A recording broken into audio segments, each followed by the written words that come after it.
எல்லாருக்கும் வணக்கம். நம்ம உணர்ச்சிகளை எப்படி கண்ட்ரோல் பண்றதுன்னு எப்பவாச்சும் யோசிச்சிருக்கீங்களா?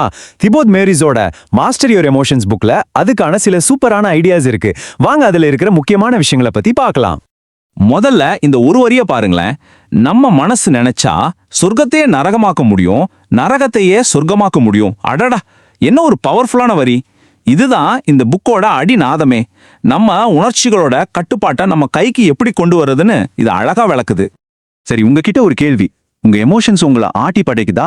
ஏதோ ஒரு மாய சக்திக்கு கீழே நம்ம மாட்டிக்கிட்ட மாதிரி ஃபீல் பண்ணிருக்கீங்களா? இந்த புக்கோட ஆரம்பமே இந்த கேள்வியில இருந்துதான். ஆனா ஒரு நிமிஷம், இந்த உணர்ச்சிகள் எல்லாம் சும்மா திடீர்னு வர்றதில்ல. அது நமக்கு ஏதோ சொல்ல வருது, ஒரு சிக்னல் கொடுக்குதுன்னு சொன்னா நம்புவீங்களா? ஆமாங்க, நம்ம எமோஷன்ஸ்க்கு நாம அடிமையா இல்லாம அது கிட்ட இருந்து எப்படி கத்துக்கிறதுன்னு தான் இந்த புக்கு சொல்லி கொடுக்குது. வாங்க உள்ள போலாம். சரி, நம்மளை இப்படி ஆட்டி படைக்கிற இந்த உணர்ச்சிகளுக்கு பின்னால 2 ஹிடன் ப்ரோக்ராம்ஸ் வேலை செய்யுதான். அது என்னன்னு பார்க்கலாமா? நம்மளோட நெகட்டிவ் ஃபீலிங்ஸ்க்கு இதுதான் மூல காரணம்னு புக்ல சொல்றாங்க. 1. நம்மளோட சர்வைவல் மெக்கானிசம், அதாவது தற்காப்பு இயங்க முறை. நம்ம மூளை ஒரு ஓவர் ப்ரொடெக்டிவ் செக்யூரிட்டி கார்டு மாதிரி. எப்ப பார்த்தாலும் ஐயோ அங்க ஆபத்து, இங்க பிரச்சனைன்னு நெகட்டிவான விஷயங்களையே தேடிக்கிட்டு இருக்கும். இது நம்மளை பாதுகாக்கிறதுக்கு நல்லதுதானாலும் தேவையில்லாத பயத்தையும் பதட்டத்தையும் இதுதான் உருவாக்குது. 2வது விஷயம், ஈகோ.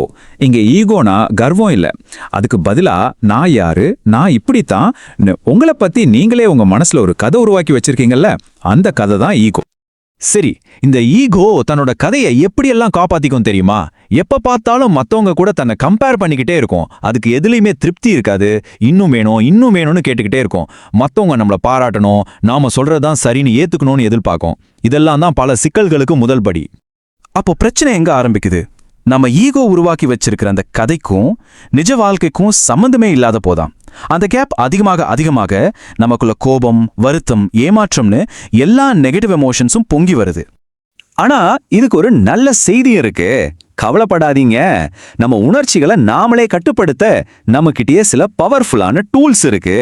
அதை எப்படி கரெக்டா யூஸ் பண்றதுன்னு தான் இந்த புக்கு சொல்லி தருது. அந்த டூல்ஸ்ல முதல் ரொம்ப சிம்பிளான ஒரு விஷயம் என்ன தெரியுமா? உங்க உடம்பு தான். ஆமாங்க, நம்ப முடியலையா? உங்க பாடி போஸ்டரை மாத்தினாலே போதும், உங்க மனநிலையை மாத்திடலாம். எப்படின்னு பார்க்கலாம் வாங்க.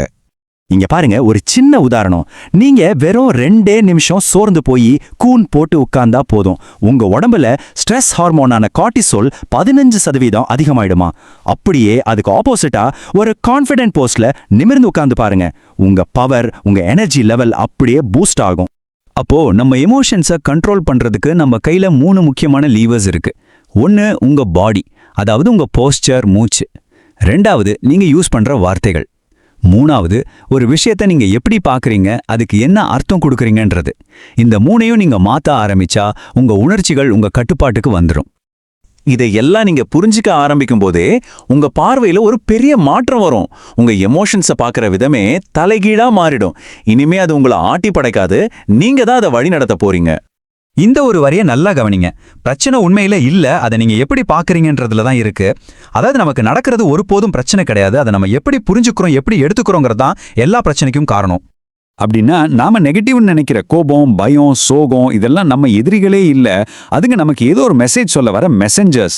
அந்த மெசேஜ் என்னன்னு நம்ம காது கொடுத்து கேட்டா போதும். ஆமா, இந்த உணர்ச்சிகள் தான் எங்க பாரு, இந்த நம்பிக்கை உனக்கு சரிப்பட்டு வராதே, அல்லது உன் வாழ்க்கையில இந்த விஷயத்தை நீ மாத்தணும்னு நமக்கு சிக்னல் கொடுக்குது. இதை நாம சரியா புரிஞ்சுக்கிட்டா நம்மள நாமே மேம்படுத்திக்கிறதுக்கு இது ஒரு சூப்பரான வழி. ஆக மொத்தம் உங்க ஒவ்வொரு உணர்ச்சியும் உங்களுக்கு ஒரு மெசேஜ் அனுப்பிக்கிட்டே இருக்கு. கேள்வி என்னன்னா, நீங்க அதை கேட்க ரெடியா இருக்கிறீங்களா? இனிமேல் உங்க எமோஷன்ஸை ஒரு பாரமா நினைக்காதீங்க.